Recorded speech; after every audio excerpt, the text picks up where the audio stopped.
वंदे कृष्णम जगद्गुरुम। सभी लोगों को धनतेरस और आने वाली दीपावली की हार्दिक शुभकामनाएं। आज का वीडियो जरा ध्यान से सुनना, बुरा लगेगा तुम्हें। हमने हमेशा निष्कलंक सत्य कहा है, आज भी हम वही कहेंगे।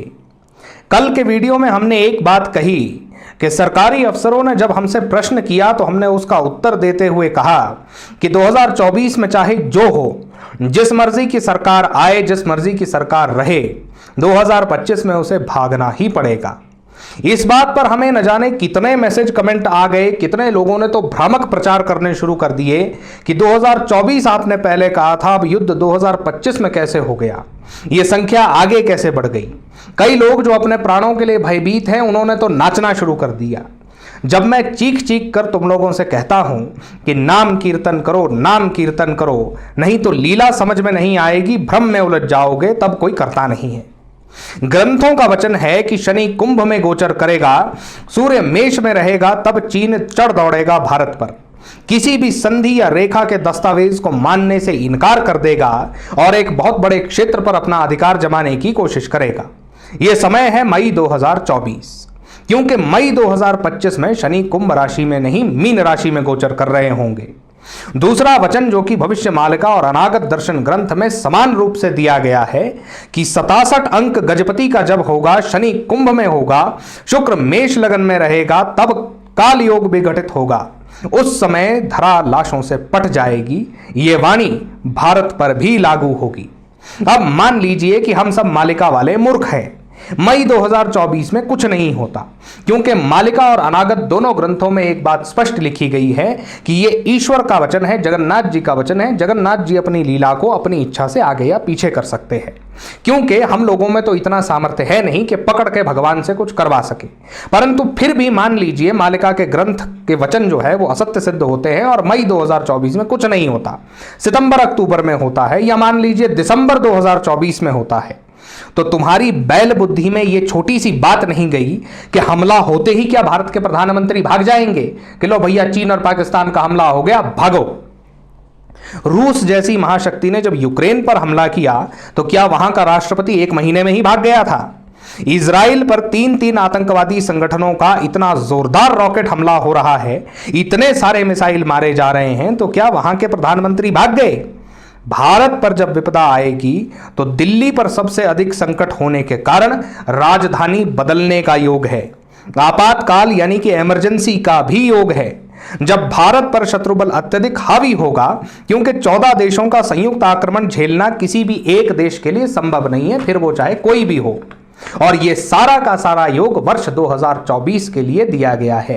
बारंबार अपनी पिछली वीडियोस में मैं इसका स्पष्टीकरण दे चुका हूं। उसके बाद भी अगर मूर्खों की बुद्धि में यह बात नहीं जा रही तो वो तुम्हारी बुद्धि की मूर्खता है, उसके लिए हम उत्तरदायी नहीं हैं। कुछ समय पूर्व जब हम इजराइल के बारे में वाणी कहते थे कि उस पर आक्रमण होगा और यहूदियों का जो देश है वो युद्ध में इस तरह घिर जाएगा कि उससे निकलना ही असंभव हो जाए, तो बहुत सारे ज्ञानी लोग हमारे मुंह पर हंसा करते थे कि इजराइल पर हमला होगा, इतना ताकतवर मुल्क, सब डरते हैं उससे, आयरन डोम, ये वो। 7-8 अक्टूबर को ऐसा हमला हुआ कि नाचते हुए लोग महज कुछ घंटों में बंधक बनकर रह गए। नारियों के साथ क्या हुआ उसको बयान नहीं किया जा सकता। प्रेग्नेंट औरतों के पेट से बच्चों को निकाल निकाल कर काटा गया। क्या कर पाया दुनिया का सबसे शक्तिशाली मिसाइल डिफेंस सिस्टम रखने वाला देश? बॉर्डर्स को तोड़ करके वहां मौजूद सैनिकों को मार करके आक्रांता अंदर घुस आए।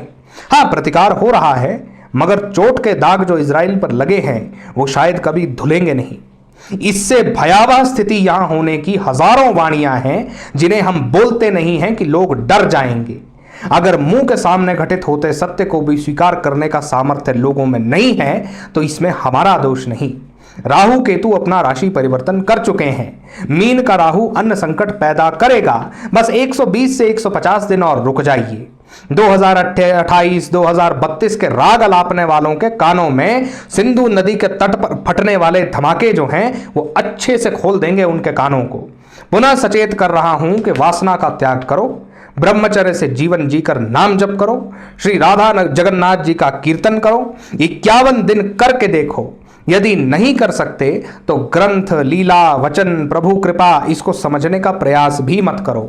तुम्हें निर्धारित करना है कि इस अंत के काल में तुम्हें भ्रम में पड़ना है, 2032, 2028, 2038 सोचकर आराम से सोना है, स्त्री शरीर के प्रति आसक्त रहकर वीर्यनाश करना है, या प्रभु के वचनों में विश्वास रख के केवल नाम जप करना है।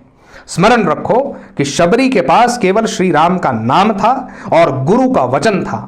उसी के भरोसे वो अपने आश्रम में प्रभु का इंतजार करने के लिए बैठी रही, क्योंकि उसके गुरु ने उसको कहा था कि श्री रामचंद्र जब अवतार लेंगे तो इसी आश्रम से गुजरेंगे। इन दो चीजों के सहारे 10,000 वर्ष काट दिए उन्होंने प्रतीक्षा में, तुमसे 2-3 वर्ष नहीं कट रहे। वो भी तो शंका कर सकती थी कि 100, 200, 5,000, 6,000 साल बीतने के बाद कि पता नहीं श्री रामचंद्र आएंगे या नहीं आएंगे। उसके पास केवल एक वचन था, तुम्हारे पास पूरे पूरे ग्रंथ हैं, रोज के प्रचारक हैं, तब भी विश्वास यदि स्थिर न रह पाए तो धिक्कार है तुम्हारे जीवन पर।